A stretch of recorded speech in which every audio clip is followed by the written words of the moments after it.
books that have been out recently. Yeah. He actually does a better job explaining in his position. He's not a bitchy whiner about it.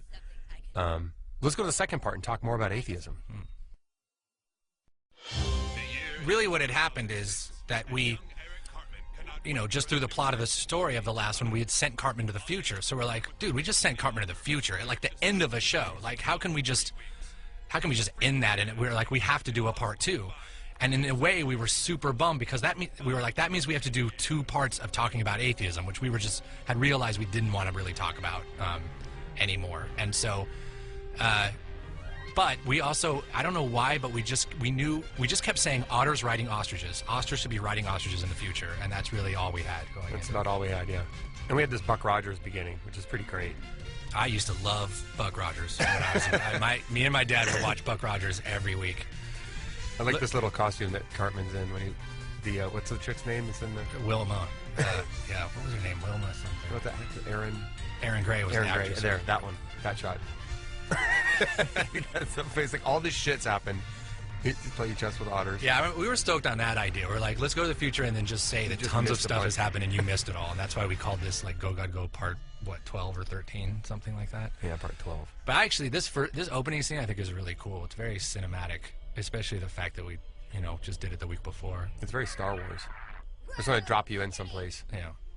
And there's talking otters. I mean, who the fuck doesn't like talking otters? How can you not be behind otters on ostriches? And then, so, again, it was kind of like the only point, we had tons of points we wanted to make about atheists. We had tons of arguments with Dawkins' book. We had tons of things we wanted to say.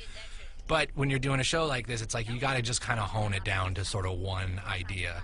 And the one idea was just basically like the one thing that Dawkins had basically asserted in his book was if we got rid of religion, the world would be peaceful and there'd be no war and there'd be no not as much war, war, and it's just ridiculous because it's like our whole point is people are going to fight no matter what, and especially for an evolutionist to think that, because an evolutionist of anyone should realize that that's how life works: is it wars upon itself in one way or another. It eats itself, it fights itself, and that's how biology works, and so.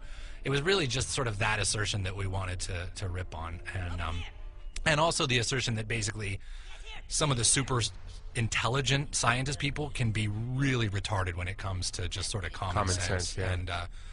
And that's why Dawkins ends up having sex with Garrison, not having no idea that it's actually he was a man. Right.